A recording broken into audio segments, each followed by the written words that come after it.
Assalamualaikum warahmatullahi wabarakatuh. Halo teman-teman, perkenalkan nama saya Lailatul Fitria. Saya dari jurusan Pendidikan Bahasa Indonesia.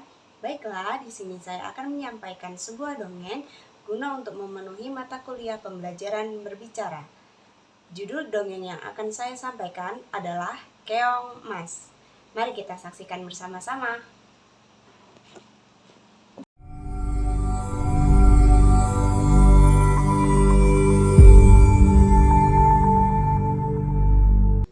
Dikisahkan di kerajaan Daha yang dipimpin oleh seorang raja yang bijak bernama Raja Kertamarta. Raja mempunyai 2 orang putri yang cantik-cantik. Putri pertamanya bernama Dewi Galuh, sedangkan saudarinya bernama Candrakirana. Berbeda dengan Dewi Galuh, Candrakirana sudah mempunyai tunangan. Sang tunangan merupakan putra mahkota dari Kahuripan yang bernama Raden Inu Kertapati. Suatu hari, ia berkunjung ke kerajaan Daha. Selamat pagi, Raja Kertamarta. Oh, Raden Inu, calon anakku. Hahaha. Kemarilah, mari masuk. Oh, di sana rupanya calon istrimu Candrakirana. Dia sedang bersama Dewi Galuh. Selamat pagi, Candrakirana. Selamat pagi, Dewi Galuh. Selamat pagi, Pangeran Inu. Aku mau ke kamar saja. Kenapa? Kenapa selalu Candrakirana yang memperoleh keuntungan? Akan kusingkirkan kau, Candrakirana. Rasa dengki Dewi Galuh terhadap Candrakirana membuatnya gelap mata. Dia pun pergi ke tempat nenek sihir untuk membantunya menyingkirkan Candrakirana. Apa yang membuat putri kerajaan datang kemari di malam-malam begini? Aku punya permintaan, bantu aku melenyapkan Candrakirana. Akan kuberi emas sebanyak yang kau mau. Ia mau bekerja sama dengan Dewi Galuh dengan imbalan sejumlah emas.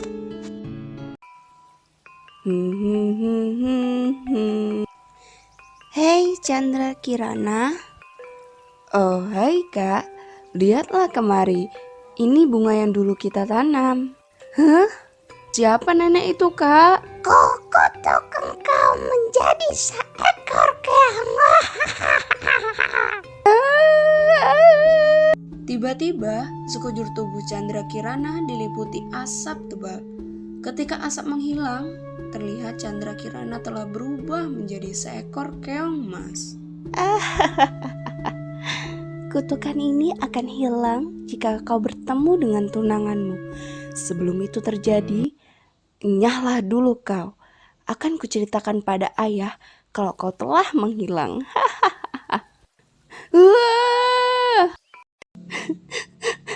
Kenapa kakak begitu jahat padaku? Apakah aku pernah melukai kakak? Kemanakah arus ini membawaku pergi? Apa ini? Wow, keong berwarna emas. Belum pernah aku melihat keong seperti ini. Ternyata jaring tersebut milik seorang nenek tua yang sedang mencari ikan. Sang nenek membawa keong emas pulang ke rumahnya. Ia merawat keong emas ke dalam sebuah tempayan. Tanpa sepengetahuan sang nenek, di pagi hari keong emas berubah wujud menjadi manusia kembali hingga di siang hari.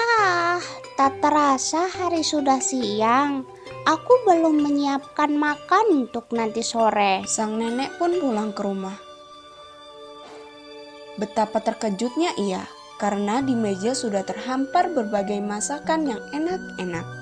Hah? Siapakah yang memasak semua ini? Siapa yang menyiapkannya untukku? Paginya, sang nenek kembali ke danau untuk mencari ikan. Lagi-lagi, ketika sang nenek pulang, berbagai masakan telah tersaji di meja makan. Penasaran, Sang nenek pun memutuskan untuk pulang lebih awal dari biasanya. Keesokan harinya, ia pun mengendap-endap memasuki dapur.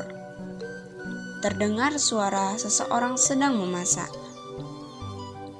Sang nenek terkejut melihat seorang gadis cantik sedang memasak. Siapakah engkau, wahai gadis cantik? Chandra Kirana pun menceritakan semua kepada sang nenek.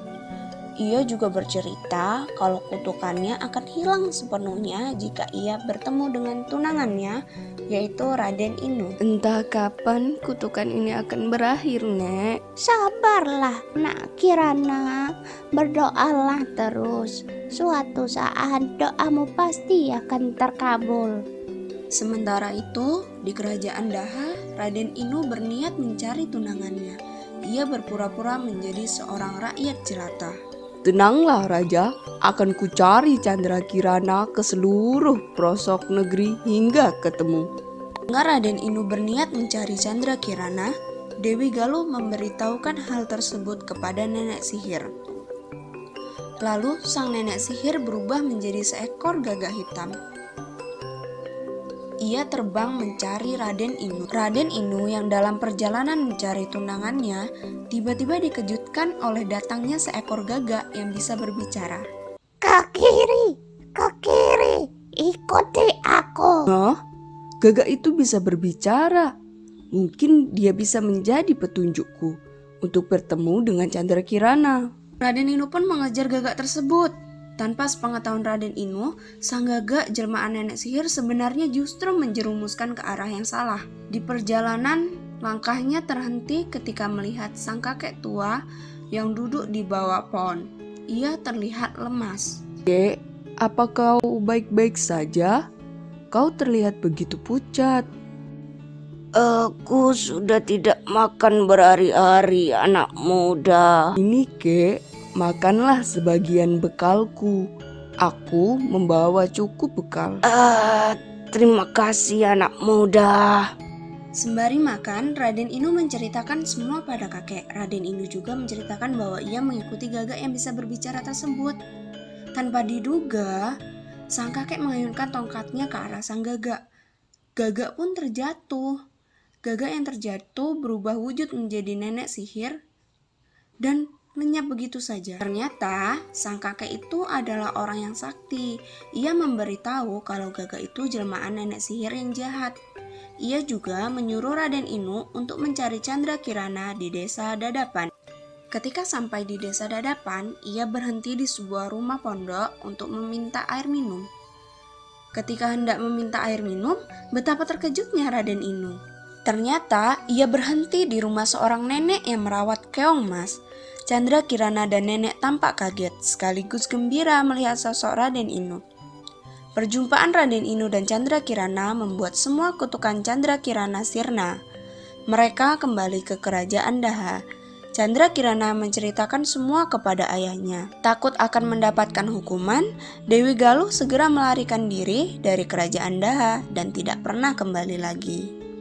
Akhir cerita, Chandra Kirana dan Raden Inu hidup bahagia bersama.